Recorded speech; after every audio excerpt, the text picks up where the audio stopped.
Good afternoon, everyone. Good afternoon. It is good to finally be back here with you on a weekend mass at Madonna. It's been a long time I've missed being here. Hopefully it won't be that long again. Usually it happens once or twice a year on the days of the week before a holiday that I'm doing on Sunday. If something happens in our community, something happens in our area or in our country that makes me do this. I would ask everybody here on one of those days to please stand up, look around the church today, and find one person who you've never met before or never spoken to before, and walk up to that person. Extend a hand, extend a hug, a welcome, and just say hello. Welcome, it's good to see you. We can't do that now because of COVID, and I miss doing that occasionally. Well, what I would like to ask of all of you today is this. Given the violence that's occurred in our country over the past week or so, and given the concern for more violence in the next 3 days, 4 days, in our country, I would ask all of us right now to take a moment of pause, a moment of quiet, a moment of silence. Close our eyes, bow our heads. If you're sitting with someone from your own, feel free to reach over and grab a hand, and just say a short prayer for peace and love to reign again within our nation.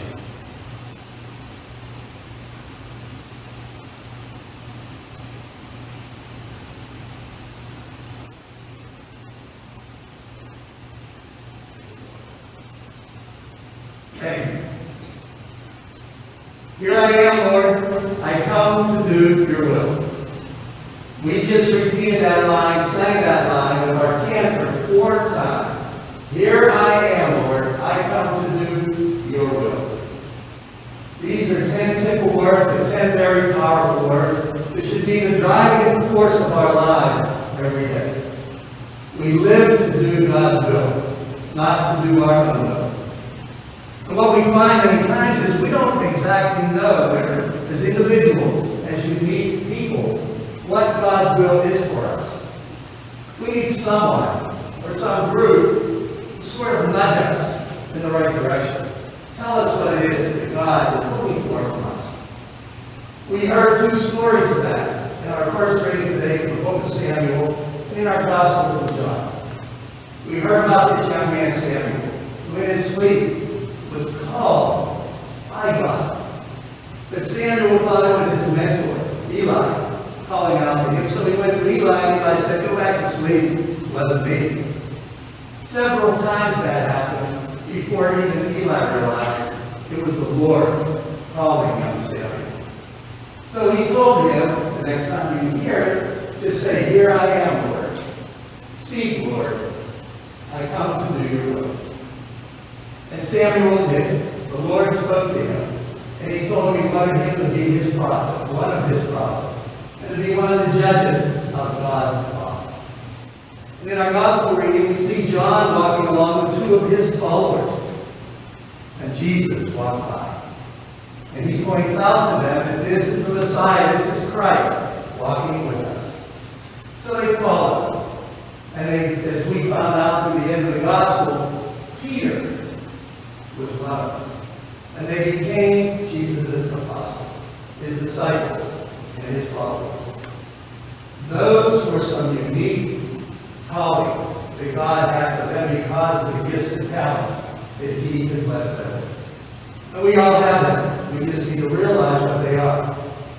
But in addition to the unique things that God calls for you and for me, for Father, for all of us, there are certain things that all of us are called by God to do as his will. We can find them in Scripture.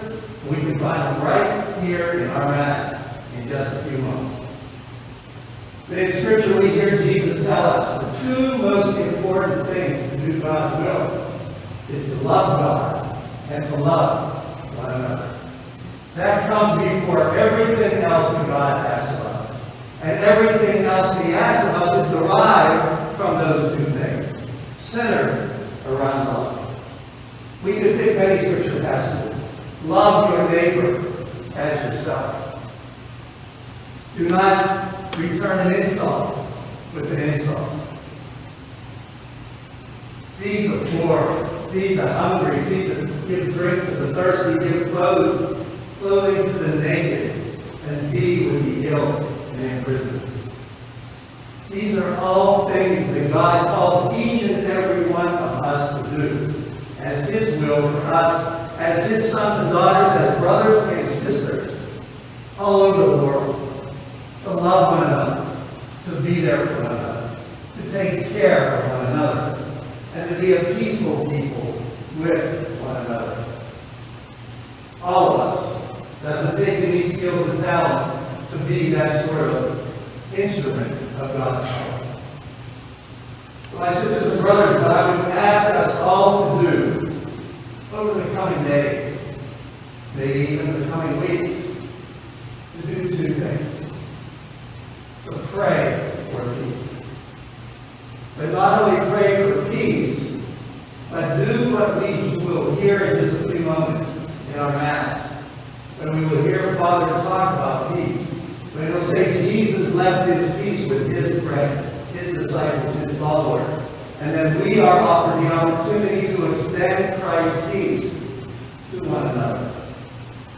I would ask us, in addition to praying for that peace, praying for that love, that when we leave here, this building, this holy and sacred building, we don't leave God's peace here.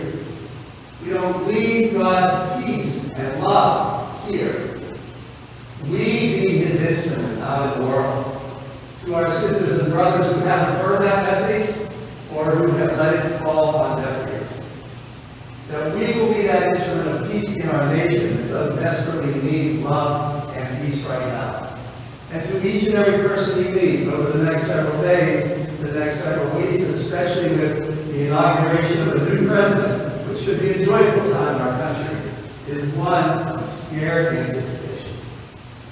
Be Christ's instrument of peace to all your sisters and brothers that you encounter every day. And then hopefully we can all come back together again as one people under God, as one nation under God, undivided but united in love of God